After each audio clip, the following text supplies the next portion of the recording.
Hello friend, welcome back to the my channel. इस video में हम लोग समान अध्ययन के महत्वपूर्ण क्वेश्चन को डिस्कस करेंगे, जिसमें आपका दोस्तों current affair, history, geography, polity और साइंस का क्वेश्चन मिक्स होगा। एक्चुअली में दोस्तों ये जो एसएससी ग्रेजुएट लेवल 2024 में जो एग्जाम हुआ था उसी का ये प्रीवियस ईयर्स का क्वेश्चन है। तो आप लोग वीडियो को अंत तक जरूर देखें। इस क्वेश्चन से दोस्तों आपके आगामी एग्जाम में काफ़ी हेल्प मिलेगा। बाकी दोस्तों अगर वीडियो आपको अच्छा लगे तो वीडियो पर एक लाइक और एक कमेंट जरूर करें। वीडियो को ज़्यादा से ज़्यादा अपने दोस्तों के साथ शेयर करें और जो लोग चैनल पर नए आ रहे हैं चैनल को सब्सक्राइब करना ना भूलें। एंड दोस्तों आपको अगर इसका पीडीएफ चाहिए तो पीडीएफ के लिए आप मेरे टेलीग्राम चैनल से जुड़ जाइए, जहां पर ये सारे पीडीएफ को डाल दिया जाता है। तो वहां से भी आप अपना प्रैक्टिस कर सकते हैं। टेलीग्राम चैनल का जो लिंक है वो दोस्तों डिस्क्रिप्शन में दिया हुआ है। तो चलिए आज के इस वीडियो को स्टार्ट करते हैं। आज का जो हमारा पहला क्वेश्चन है, किस प्रकार के शासन तंत्र में कार्यपालिका को विधानमंडल को भंग करने का अधिकार है? तो ये किस प्रकार के शासन तंत्र में ऐसा अधिकार दिया गया है दोस्तों? तो संसदीय शासन स्वरूप में, ठीक है, ये संसदीय शासन स्वरूप में ऐसा अधिकार दिया जाता है कि वहां पर कोई भी कार्यपालिका विधानमंडल को भंग कर सकती है। और ये जो संसदीय शासन स्वरूप है ये कहाँ से लिया गया है? तो ये ब्रिटेन के संविधान से लिया गया। तो चलिए आप लोग एक एक आंसर कमेंट करके बताएं कि विधि के समक्ष समानता जो है, विधि के समक्ष समानता ये किस देश से लिया गया है? इसका आंसर आप लोग कमेंट करके बताएं। हम लोग नेक्स्ट क्वेश्चन देखते हैं। निम्नलिखित में से किस भारतीय शहर में प्रथम मेयर ट्रॉफी अंतर्राष्ट्रीय ग्रैंड मास्टर शतरंज टूर्नामेंट 2023 का आयोजन किया गया? तो ये कहाँ पर किया गया इसका दोस्तों? तो इंदौर मध्य प्रदेश, ठीक है, इंदौर मध्य प्रदेश, ये आपका सबसे क्लीनेस्ट सिटी में भी आता है। तो यहाँ पर आप लोग दो क्वेश्चन को याद रखें कि ये जो मेयर ट्रॉफी है दोस्तों, मेयर ट्रॉफी किससे संबंधित है?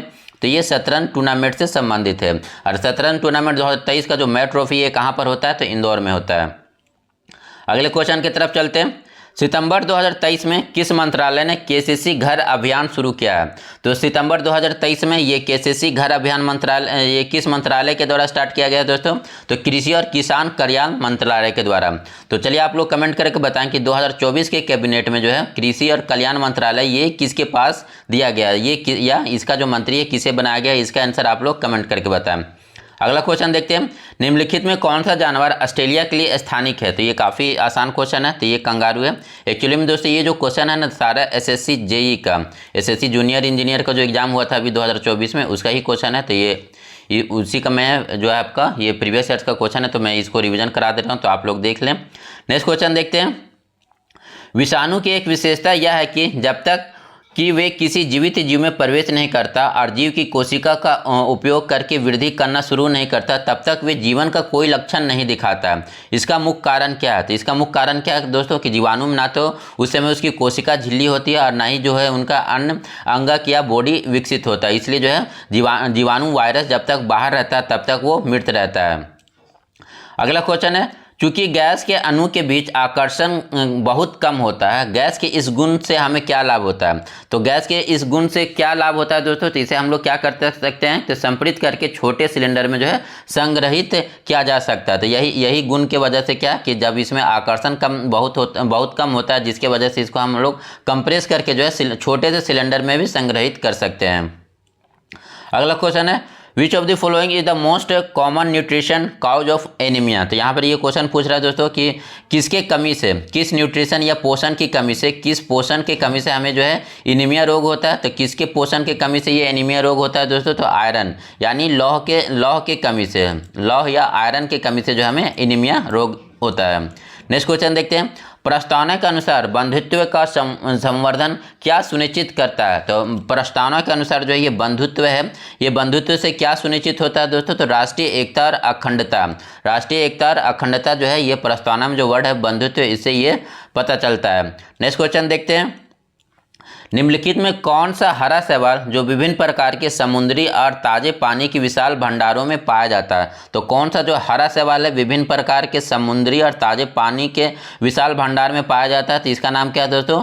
तो कैलोडोफोरा, कैलोडोफोरा। नेक्स्ट क्वेश्चन देखते हैं।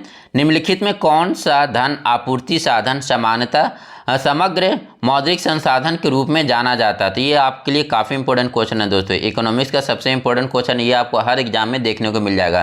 तो समग्र जो है मौद्रिक संसाधन के रूप में किसे माना जाता है दोस्तों? कौन सा मुद्रा को? तो M3 मुद्रा को। अगला क्वेश्चन है, कई वर्ड प्रोसेसिंग प्रोग्राम में सिलेक्टेड पैराग्राफ की फॉर्मेटिंग हटाने के लिए निम्नलिखित में से किसका उपयोग किया जाता है? तो ये जो फॉर्मेट को हटाने के लिए हम लोग क्या करते हैं दोस्तों? तो क्लियर फॉर्मेट करते हैं, क्लियर फॉर्मेटिंग। अगला क्वेश्चन है, प्रत्येक जिले में 2 अदालत फौजदारी और दीवानी स्थापित करने की न्यायिक प्रणाली कब शुरू हुई थी? तो ये 1772 ईस्वी में। ठीक है, प्रत्येक जिला में जो 2 अदालत बनेगा, एक फौजदारी और एक दीवानी, तो ये प्रक्रिया कब स्टार्ट हुई थी दोस्तों? तो ये 1772 ईस्वी में। अगला क्वेश्चन है, जातिगत समानता का प्रचार करने के लिए ज्योतिबा फुले ने निम्नलिखित में से किस संगठन का स्थापना किया था? तो ये ज्योतिबा फुले के द्वारा कौन सा समाज का स्थापना किया गया था दोस्तों? तो सत्यशोधक समाज।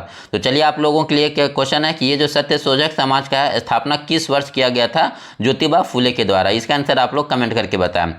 नेक्स्ट क्वेश्चन हम लोग देखते हैं, हम क्लोरीन और सोडियम से बने यौगिक का रासायनिक सूत्र NaCl के बजाय ClNa के रूप में क्यों नहीं लिख सकते? नियम यह है कि सबसे पहले धातु का नाम लिखा जाता है, तो इसी वजह से हम जो है यहाँ पर जो देखिए सोडियम क्या है आपका धातु है और NaCl अधातु है। तो ये नियम जब भी हम सूत्र लिखते हैं तो इसमें क्या नियम कहता है दोस्तों कि सबसे पहले हम लोग धातु को लिखेंगे, तो इसलिए हम लोग जो है NaCl लिखते हैं, ना कि ClNa लिखते हैं।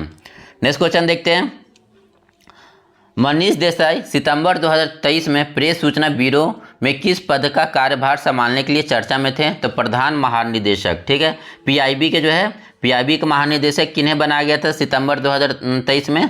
तो आपका मनीष देसाई को।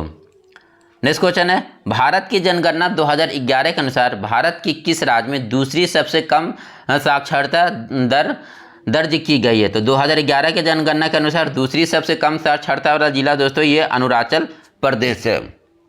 चलिए आप लोग कमेंट करके बताएं कि सबसे कम साक्षरता कहाँ पर है, कौन सा जो है राज्य में है सबसे कम साक्षरता? इसका आंसर आप लोग कमेंट करके बताएं। नेक्स्ट क्वेश्चन है, भारत की जनगणना, ये तो हो गया दोस्तों। 2023 में पद्मश्री से सम्मानित हेमंत चौहान डैश से संबंधित है। तो हेमंत चौहान का संबंध किससे है दोस्तों? तो हेमंत चौहान का जो संबंध है ये गुजराती संगीत से है।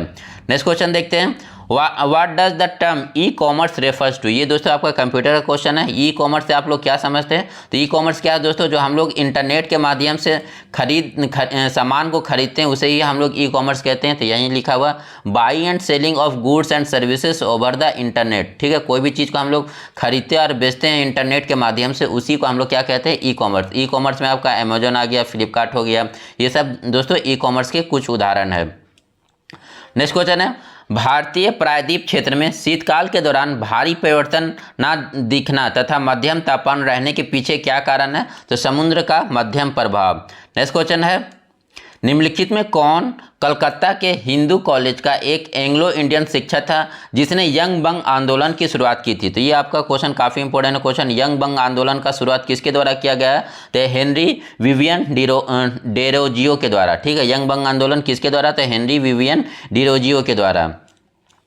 अगला क्वेश्चन है कि 20 जुलाई 2023 को उच्च सदन यानी राज्यसभा के उपाध्यक्षों के पैनल में कितने प्रतिशत महिलाओं को नामांकित किया गया था? तो इस बार दोस्तों 50% महिलाओं का नामांकन किया गया था। नेक्स्ट क्वेश्चन है, निम्नलिखित में कौन सा जीव फाइलम प्रोटोजोआ से संबंधित है? तो ये फाइलम प्रोटोजोआ से दोस्तों ये अमीबा हो जाएगा, पैरामेशियम हो जाएगा, प्लाज्मोडियम हो जाएगा। प्रोटोजोआ में ये कौन कौन आ जाएंगे? तो अमीबा आ जाएंगे, पैरामेशियम आ जाएंगे और प्लाज्मोडियम आ जाएंगे। नेक्स्ट क्वेश्चन देखते हैं, हमारे पित्ताशय में कौन सा रस निकलता है जो वसा के पाचन को आसान बनाता है? तो पित्ताशय से कौन सा रस निकलता है दोस्तों? तो पीत रस निकलता है। पित्ताशय से कौन सा रस? तो पीत रस निकलता है। अगला क्वेश्चन है, निम्नलिखित में कौन सा कथन सही है? यहाँ पर ये कौन सा कथन सही है? M0 पहला कथन है, M0 को व्यापक मुद्रा ब्रॉड मनी कहा जाता है। M1 को संकुचित मनी यानी नैरो मनी कहा जाता है। और तीसरा है M0 को चलन मुद्रा प्लस RBI के पास बैंकरों का जमा राशि प्लस RBI के पास अन्य जमा। तो इसमें से कौन सा कथन सही है? एक कथन सही है, दो कथन सही है या तीसरा कथन सही है? तो इसमें कौन कौन कथन सही है दोस्तों? तो दूसरा और तीसरा, यानी जो है M1 को हम लोग क्या कहते हैं? नैरो मनी कहते हैं। और तीसरा में क्या है कि MO को हम लोग क्या कहते हैं? तो MO को चलन में मुद्रा प्लस RBI के पास बैंकरों की जमा राशि प्लस RBI के पास अन्य जमा राशि। तो ये M0 का मुद्रा बनता है। नेक्स्ट क्वेश्चन देखते हैं, मौलिक कर्तव्य के संबंध में सिफारिश करने के लिए 1976 में किस प्रधानमंत्री के अधीन सरकार के द्वारा स्वर्ण सिंह समिति की स्थापना हुई थी? तो ये इस समय 1976 में कौन इंडिया के प्राइम मिनिस्टर कौन थे? तो इंदिरा गांधी थी। ठीक है, तो यहाँ पर आप 2-3 क्वेश्चन याद रख लीजिए कि मौलिक कर्तव्य दोस्तों ये कौन सी समिति के तहत आया? तो ये आपका स्वर्ण सिंह समिति के तहत आया। मौलिक कर्तव्य को किस संविधान संशोधन के द्वारा जोड़ा गया? तो 42वां संविधान संशोधन 1976। और ये जो है 1976 में देश के पीएम कौन रहते हैं? तो इंदिरा गांधी के समय। नेक्स्ट क्वेश्चन है, निम्नलिखित में कौन सा युग में सही सुमिलित है? तो क्रिकेट एक टीम के, ये आपका दोस्तों खेल और खिलाड़ी से एक खेल और उसमें कितने खिलाड़ी होते हैं उससे क्वेश्चन है। तो ये क्रिकेट में कितने खिलाड़ी होते हैं? तो 11 खिलाड़ी होते हैं। नेक्स्ट क्वेश्चन है, what is the chemical formula of ammonia? तो अमोनिया का दोस्तों NH3 होता है। ये तो काफ़ी आसान क्वेश्चन था। नेक्स्ट क्वेश्चन है, 2001 में एरिक ए कार्नेल को किन दो वैज्ञानिकों के साथ बोस आइंस्टीन संघनन की उपलब्धि हासिल करने के लिए भौतिक में नोबेल पुरस्कार मिला था? तो ये किन दो वैज्ञानिकों के साथ थे दोस्तों? तो वोल्फगैंग कैटरेले और कार्ले ई वाइसन। ठीक है, कार्ले ई वाइमन। ये काफ़ी पुराना क्वेश्चन है दोस्तों। ये दो आपका 2001 का जो आपका नोबेल पुरस्कार पूछा गया है। तो इस तरह के क्वेश्चन के लिए आप लोग भी रेडी नहीं होंगे, लेकिन जो आपका लेटेस्ट नोबेल पुरस्कार है उससे रिलेटेड आप जरूर याद रखिए हर चीज़ को।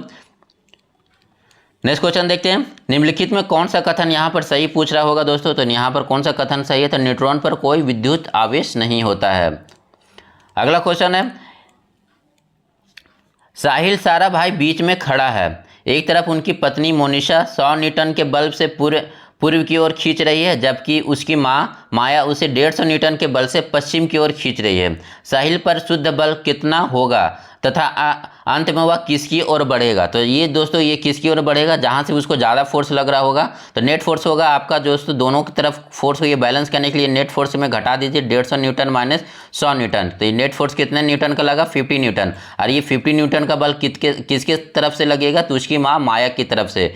ठीक है, तो ये याद रखिए कि ये जिधर से ज़्यादा फोर्स लगेगा वो जो है उधर ही टना जाएगा। तो इसकी जो माँ है माया वो ज़्यादा न्यूटन की फोर्स लगा रही थी, और कितना ज़्यादा लगा रही थी? तो 50 न्यूटन का फोर्स ज़्यादा लगा रहा था। तो इसलिए वो जो है साहिल अपनी माँ की तरफ खींच जाएगा। नेक्स्ट क्वेश्चन है, निम्नलिखित में कौन सा विश्व का तीसरा सबसे बड़ा महासागर है और एशिया के दक्षिण किनारे पर स्थित है? तो विश्व का तीसरा सबसे बड़ा महासागर कौन है दोस्तों? तो ये आपका हिंद महासागर।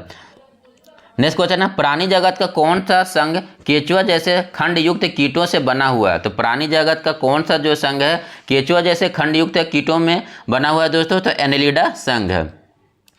अगला क्वेश्चन है, what is the constitutional authority is appointment by the president of Indian under article 76 of the Indian constitution? मतलब अनुच्छेद 76 का यूज करके राष्ट्रपति किसको नियुक्त करता है? तो ये आपका अटॉर्नी जनरल ऑफ इंडिया। ठीक है, अटॉर्नी जनरल ऑफ इंडिया का जो है नियुक्ति आर्टिकल 76 के तहत जो है राष्ट्रपति के द्वारा किया जाता है। नेक्स्ट क्वेश्चन है, सिरका, एसिटिक एसिड और बेकिंग सोडा सोडियम बाइकार्बोनेट को मिलाने पर कौन सी रासायनिक अभिक्रिया होगी? तो ये आप दोस्तों ये उदासीनीकरण की अभिक्रिया होगी। अगला क्वेश्चन है, अधिक समुद्री जल में प्रत्येक 1000 ग्राम पानी में कितना नमक होता है? तो सबसे अधिक जो है समुद्री जल में जो है 1000 ग्राम में पानी में कितना जो है नमक होगा दोस्तों? तो 35 ग्राम। मतलब 1000 अगर पानी है, समुद्री पानी अगर 1000 ग्राम लेते हैं तो उसमें आपको दोस्तों 35 ग्राम जो है नमक देखने को मिलेगा। अगला क्वेश्चन है, according to the census of India 1901 what was the total population of India? तो जनगणना 1901 के तहत उस समय इंडिया का टोटल पॉपुलेशन कितना था? 238.40 मिलियन था। ठीक है, जनगणना 1901 के तहत जो है इंडिया का टोटल पॉपुलेशन कितना था? तो 238.40। ये दोस्तों देखिए काफ़ी मतलब इस तरह का क्वेश्चन आप कभी भी कहीं भी एग्जाम में जल्दी देखेंगे नहीं, लेकिन देखिए ये इस तरह से क्वेश्चन भी पूछा जा सकता है, तो आप ध्यान रखें। नेक्स्ट क्वेश्चन है, कोरवा करेवा संरचनाओं के लिए प्रसिद्ध है। तो करेवा ये जो है करेवा संरचनाओं के लिए कौन प्रसिद्ध है दोस्तों? तो कश्मीर का हिमालय। ठीक है, कश्मीरी हिमालय जो है करेवा संरचनाओं के लिए प्रसिद्ध है। अगला क्वेश्चन है, ओलियोफिएंट गैस जो है निम्नलिखित में से किस कार्यात्मक समूह से संबंधित है? तो ओलिफिएंट गैस जो दोस्तों ये एल्कीन से संबंधित है। नेक्स्ट क्वेश्चन है, भारतीय संविधान की प्रस्तावना में स्वतंत्रता की निम्नलिखित में से किस आयाम का उल्लेख नहीं है? तो अवसर का स्वतंत्रता। ठीक है, भारतीय संविधान के प्रस्तावना में स्वतंत्रता में किस आयाम का उल्लेख नहीं है? तो अवसर का स्वतंत्रता। प्रस्तावना में दोस्तों 3 तरह के स्वतंत्रता का वर्णन किया गया है, तो आप लोग कमेंट करके बताएं ये 3 तरह के स्वतंत्रता प्रस्तावना में कौन कौन से हैं। भारत सरकार के द्वारा 31 अगस्त 2023 को रेलवे बोर्ड की पहली महिला चेयरमैन के रूप में किसे नियुक्त किया गया? तो रेलवे बोर्ड की पहली महिला जो है चेयरमैन ये दोस्तों जया वर्मा सिन्हा बनती है। नेक्स्ट क्वेश्चन है 1962 में रिलीज हुई फिल्म 20 साल बाद के संगीत के निर्देशक कौन थे? तो ये आपका दोस्तों हेमंत कुमार। ये भी क्वेश्चन मतलब काफ़ी अटपटा है, ये आप इस तरह से क्वेश्चन आप कभी मतलब इसका आंसर आप सही नहीं कर पाएंगे। नेक्स्ट क्वेश्चन है what is the term for the process of water loss from plant leaves through tiny opening called stomata? तो स्टोमेटा के जो आपका पत्तियों में स्टोमेटा होता है दोस्तों, तो उससे जो पानी का हरांश होता है तो उसे हम लोग क्या कहते हैं? तो ट्रांसपेरेंस यानी वाष्पीकरण कहते हैं। निम्नलिखित में कौन सा स्थान लिग्नाइट कोयला उत्पादन के लिए जाना जाता है? तो लिग्नाइट के कोयला उत्पादन के लिए कौन सा स्थान जाना जाता है दोस्तों? तो ये नवेली जाना जाता है। अगला क्वेश्चन है असम दरांग और लखीमपुर जिले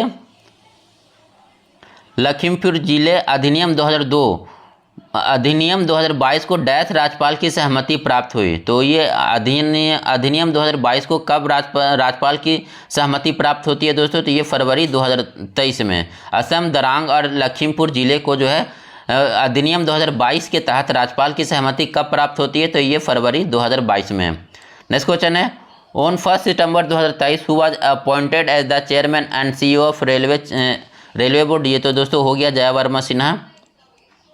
अगला क्वेश्चन है अगस्त 2023 में घोषित उस योजना का नाम क्या है जिसके अंतर्गत भारत सरकार 2 करोड़ महिलाओं के लिए कौशल प्रशिक्षण प्रदान करने की योजना बनाई है? तो ये लखपति दीदी योजना। नेक्स्ट क्वेश्चन है उज्बेक का आक्रमण के कारण निम्नलिखित में से किसे बाध्य होकर अपनी पैतृक गद्दी छोड़नी पड़ी थी? तो उज्बेकों के जो है आक्रमण के कारण दोस्तों ये बाबर ने अपनी जो है पैतृक गद्दी छोड़ दिया था। नेक्स्ट क्वेश्चन है माइक्रोसॉफ्ट वर्ड में डॉक्यूमेंट को प्रिंट करने के लिए किस कीबोर्ड शॉर्टकट का उपयोग किया जाता है? तो ये प्रिंट करने के लिए दोस्तों Ctrl+P का यूज किया जाता है। अगला क्वेश्चन है बरौनी कोयला आधारित विद्युत स्टेशन किस राज्य में स्थित है? तो ये बरौनी दोस्तों ये बिहार में है। और आज का जो हमारा आखिरी क्वेश्चन है डैश 1 नवंबर 2022 से प्रवाही भारत के रजिस्टर जनरल और जनगणना आयुक्त का प्रभार संभाले हैं? तो मृत्युंजय कुमार नारायण। ठीक है, तो ये आज का हमारा आखिरी क्वेश्चन था। बाकी दोस्तों वीडियो आपको कैसा लगा वीडियो पर एक कमेंट करके जरूर बताएं। Thank you for watching this video.